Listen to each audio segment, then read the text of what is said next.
রাহুল, দেরি করেও তোমার লেখা এসে পৌঁছবে না আর। Hi everyone, welcome back to my channel Anjana Anjania. বন্ধুরা, তোমাদের সকলকে আমার এই ছোট্ট ইউটিউব চ্যানেলে স্বাগত জানাই।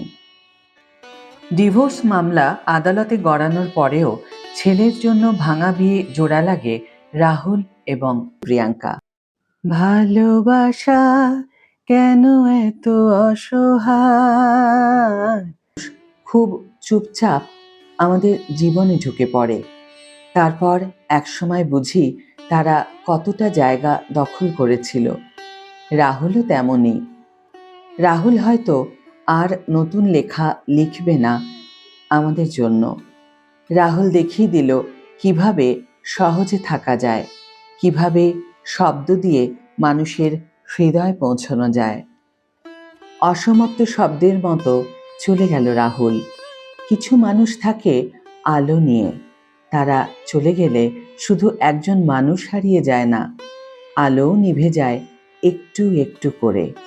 রাহুলের চলে যাওয়াটা তেমনই, যে কিছুক্ষণ আগেও ছিল কাজের মধ্যে, হাসির মধ্যে, লেখার মধ্যে, সে মানুষটা চলে গেল এমন আচমকা, যে আমার থেকে মাত্র 1 বছরের ছোট, যার চিরদিনই তুমি যে আমার ছবিটি দেখে মেট্রো সিনেমা হল থেকে বেরিয়ে প্রবল কান্নাকাটি করেছি।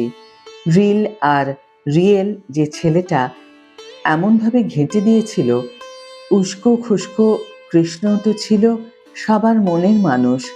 কি আশ্চর্য এই সমাপতন, না? টেকনিক্যালি ওর কিন্তু 43 হয়নি, এই বছর অক্টোবরে হওয়ার কথা ছিল। আর্টিস্ট ফোরামের একটি লেখায় 2018 সালে ও লিখেছিল, মৃত্যুর পর নিজেকে বেশ রাজকীয় লাগছে আমার। 42 তো যাওয়ার বয়স নয়। বেরিয়ে এলাম জল থেকে, শরীর অবশ্য অন্যরা তুলছে। এই লেখাটি আমি স্বচক্ষে পড়িনি, খবরে দেখানো এই তথ্য বারবার ঘুরে ফিরে আসছে আমার ফিডে। ততই অবাক হচ্ছি। শুনেছি মহামানবরা ভবিষ্যৎ দেখতে পেতেন। রাহুল তো রক্ত মাংসের শিরদাঁড়া সোজা রাখা একটা স্পষ্ট বক্তা ছেলে, যে ছেলে যখন পুলিশকে সবাই গাল পাড়ে, তখন সেই শত বদনামের ভাগী পুলিশের মানবিক মুখ তুলে ধরতে দ্বিধাবোধ করে না। রাহুল নেই।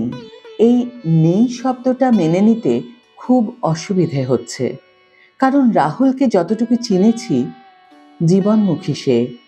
এক অদ্ভুত প্রাণ শক্তিতে সে মানুষকে সহজেই কাছে টেনে নিত। আমার সঙ্গে তার ব্যক্তিগত দহরম মহরম না থাকলেও রাহুলকে বেশি চিনি লেখার সূত্রে, কর্মসূত্রে। অনেক মানুষ স্বীকৃতি দিতে ভুলে যায়, চেনা মানুষের সঙ্গে অচেনার মতো মেশে। রাহুল কিন্তু মনে রেখেছিল আমাকে। ওর লেখা এডিট করার সুযোগ পেয়েছি, আর সেই সুযোগটাই এখন মনে হচ্ছে বড় প্রাপ্তি। কত লেখা অসম্পূর্ণ রয়ে গেল, কত গল্প আর লেখা হবে না। সহজ বাক্যের মধ্যে লুকিয়ে থাকা সেই শক্তিশালী লেখাগুলো আর নতুন করে পাবো না আমরা। রাহুলকে প্রথমবার দেখি আমাদের দফতরে, রোববারের গোড়ার দিকে, সেই ছোট্ট ঘরে যেখানে গাদাগাদি করে আমরা কজন বসতাম।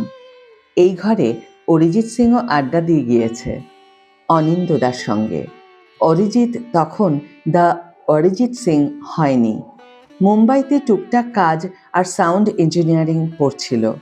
সেই ঘরেই একদিন এসে হাজির রাহুল প্রিয়াঙ্কা।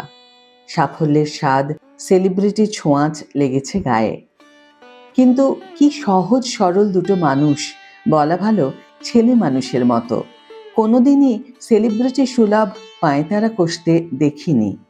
সময়ের সঙ্গে পরিণত হয়েছে, কাজ বেড়েছে, সময় কমেছে, কিন্তু মাতব্বর মনে হয়নি একবারও। চিরদিনই তুমি যে আমার সিনেমাটি দেখে যে প্রবল কেঁদেছি এবং ছড়িয়েছি, সে কথা যথারীতি ফাঁস করে দিয়েছিল অনিন্দদাই। সামনে হিরো, আমি লজ্জায় জিরো। অমন দুঃখ ধোয়া ফ্রেম কে না কেঁদেছে। তার উপর জানতে পারলাম প্রিয়াঙ্কার সঙ্গে তার সত্যি প্রেম। মুখ মনে রায় না, তাই সেই মুখ লুকিয়ে সেখান থেকেই কাট। রাহুল যে ভালো লেখে সেটা জেনেছি অনেক পরে। রোববারে যখন একটা দুটো কভার স্টোরি লেখা শুরু করলো, তারপর শুরু হলো কলাম, কলোনি কল্লোলিনী। রাহুল আসলে ভালো লিখতো না, ভালো ভাবা প্র্যাকটিস করত। যে মানুষের অন্তরটা শুদ্ধ সোজা, তার লেখা তত বেশি মন ছোঁয়ে। লেখার মধ্যে কোনো ভারী শব্দ থাকতো না, অথচ কি গহীন। কিন্তু এই লেখা পেতে কালঘাম ছুটে যেত।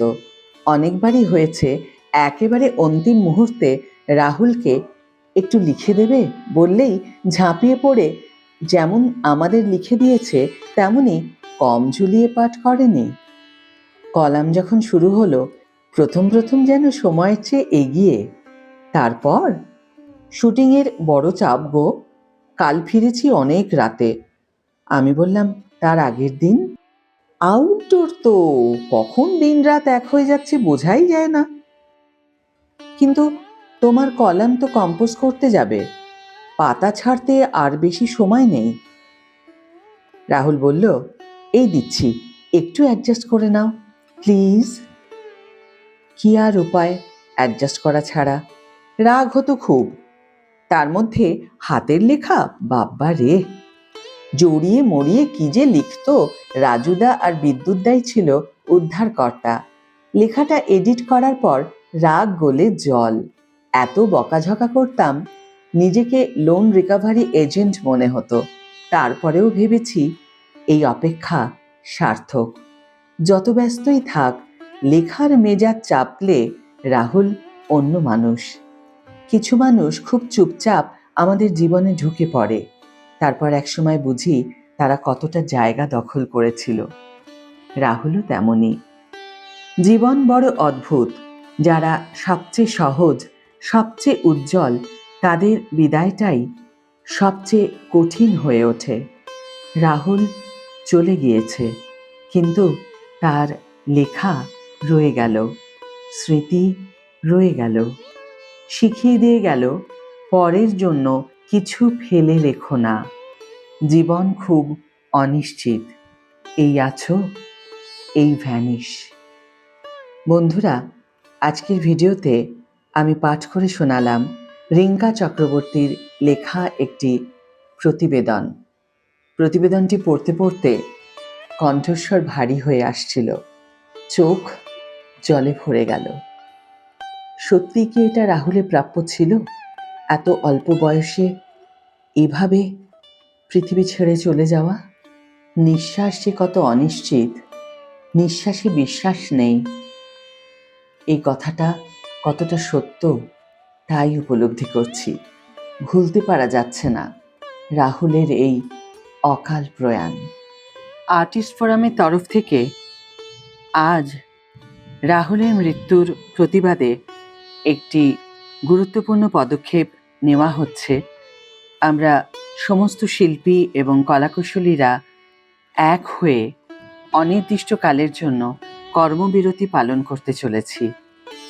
আজ থেকে যতক্ষণ না পর্যন্ত শিল্পীদের নিরাপত্তা সুনিশ্চিত করা হবে, ততক্ষণ পর্যন্ত এই কর্মবিরতি চলবে।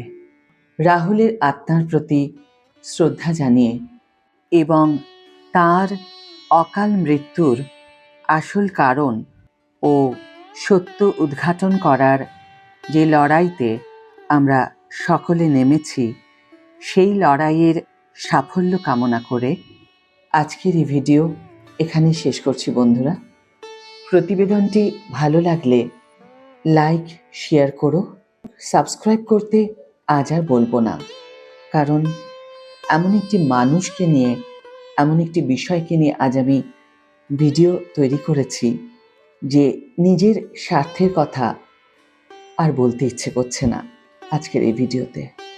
আজ এখানেই বিদায় নিচ্ছি বন্ধুরা, দেখা হবে পরের ভিডিওতে। ভালো থেকো, সুস্থ থেকো, সঙ্গে থেকো।